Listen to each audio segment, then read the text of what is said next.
আজকে আপনাদের বলবো, যদি আপনার ড্রাইভার কন্ডাক্টর বা আপনার মূলাঙ্ক ভাগ্যাঙ্ক যদি 7 নাম্বার হয়ে থাকে, তাহলে পরে এই 2025 বছরটা আপনার জন্য কিরকম হতে পারে, অথবা খারাপ বা ভালো হতে পারে, সেই বিষয়ে আপনাদেরকে আজকে জানাবো। হ্যালো বন্ধুরা, আপনারা দেখছেন অঙ্ক কথা বলে।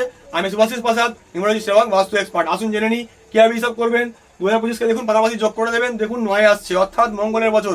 আমাদের আগের ভিডিওতে গিয়ে দেখে নেবেন কোন বছর অথবা কোন নাম্বার কোন প্ল্যানেটকে ডিনোট করছে এবং তার গুণ কি হতে পারে। মঙ্গলের বছর কি করতে পারে স্যার? আপনি 7 নম্বরের মূলাঙ্ক ভাগ্যাঙ্ক হয়ে থাকেন, আপনাকে 30 থেকে 40% পর্যন্ত ভালো রেজাল্ট দিতে পারে। এর বেশি কিন্তু দিতে পারে না, কারণ স্যার 7 নাম্বার বুঝতেই পারছেন আপনি, বডি রয়েছে, মাথা নেই। আপনার মাথায় বুদ্ধি কম এবং মাত্র খাটতে জানেন, শুধুমাত্র খেটে যাচ্ছেন এবং ডিসঅ্যাপয়েন্টমেন্ট, ফুল অফ ডিসঅ্যাপয়েন্টমেন্ট আপনার লাইফ আমি জানি। সেই কারণে কি করবেন স্যার? ডানাতের মধ্যে একটা লাল ধাগা পড়ুন, লাল সুতো, আর কিছু নয়। কোনো খরচা নেই, কোনো সময় খরচা নেই। আমি জানি আপনারা হয়তো প্রচুর ভিডিও দেখেছেন, প্রচুর পণ্ডিত, জ্যোতিষ বাবা, প্রচুর লোক বলে বেরিয়েছে মঙ্গলের বছর বহুত বড় ক্ষতি করে দেবে। চিন্তা করছেন কেন স্যার? আমি রয়েছি, যার কারণে আমার ভিডিওটা লেটে পোস্ট করার কারণ আপনারা দেখেছেন হয়তো প্রচুর ভয় দেখানো হয়েছে আপনাদেরকে, সেরকম কিছুই নয়। কি করবেন? আপনার যত সব ভালো যে ডিসিশন, অর্থাৎ ভালো যে চিন্তা ভাবনাগুলো আপনি করে রেখেছেন এই বছরে, সেগুলো করে দিন। এর থেকে বেশি কিছু নয়। আপনি যদি সেগুলোকে করেন তাহলে আপনার ক্ষতি করতে পারে, ধাক্কা খেতে পারেন। যদি না করেন তাহলে আপনাকে কে ক্ষতি করবে স্যার? বাইরে ভূমিকম্প হোক, জোয়ার হোক, বৃষ্টি হোক, আপনার কি যায় আছে স্যার? আপনি নিজের বাড়িতে থাকুন না। আপনার দরকার কি? একটু স্থগিত হয়ে গেলে আপনার কি এসে যায়?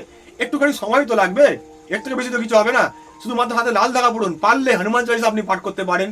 মাস্টার রেমেডি স্যার, আমাদের ভিডিওতে কি চেক করে নিন কেন রেমেডি, কি রেমেডি।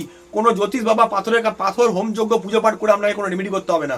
আমি শুধুমাত্র চাই আপনারা পরিষ্কারভাবে জীবনযাপন করুন, এই ভয়ের মধ্যে যাতে জীবন না কাটান। এমন এমন রেমেডি রয়েছে এই অঙ্কশাস্ত্রের মধ্যে, আপনাকে কোনো পাথর হোমযজ্ঞ পুজো পাঠ করে সময় কাটাতে হবে না এবং নষ্ট করতে হবে না সময়, আপনাদের টাকাও খরচা করতে হবে না। শুধুমাত্র পড়ে দেখুন, তারপরে আমাদের ফোন করুন। হাতে লাল ধাগা পড়ুন, ফেড হয়ে গেলে, কালার হালকা হয়ে গেলে চেঞ্জ করে আবার লাল ধাগা পড়ুন। পারলে হনুমান চালিসা পাঠ করতে পারেন, দেখুন ম্যাজিকের মতন কাজ শুরু হয়ে যাবে। ভিডিওটা ভালো লাগলে কিন্তু আমরা বন্ধু বান্ধবের সঙ্গে শেয়ার করতে ভুলে যাবেন না, তাহলে তারাও কিন্তু এখান থেকে জানতে পারে যে এইভাবে কিন্তু নিজের বছরের রেমেডি কিন্তু করা যায়। আমাদের ইউটিউব চ্যানেলকে সাবস্ক্রাইব করে আমাদের পাশে থাকবেন, সাথে থাকবেন। ধন্যবাদ।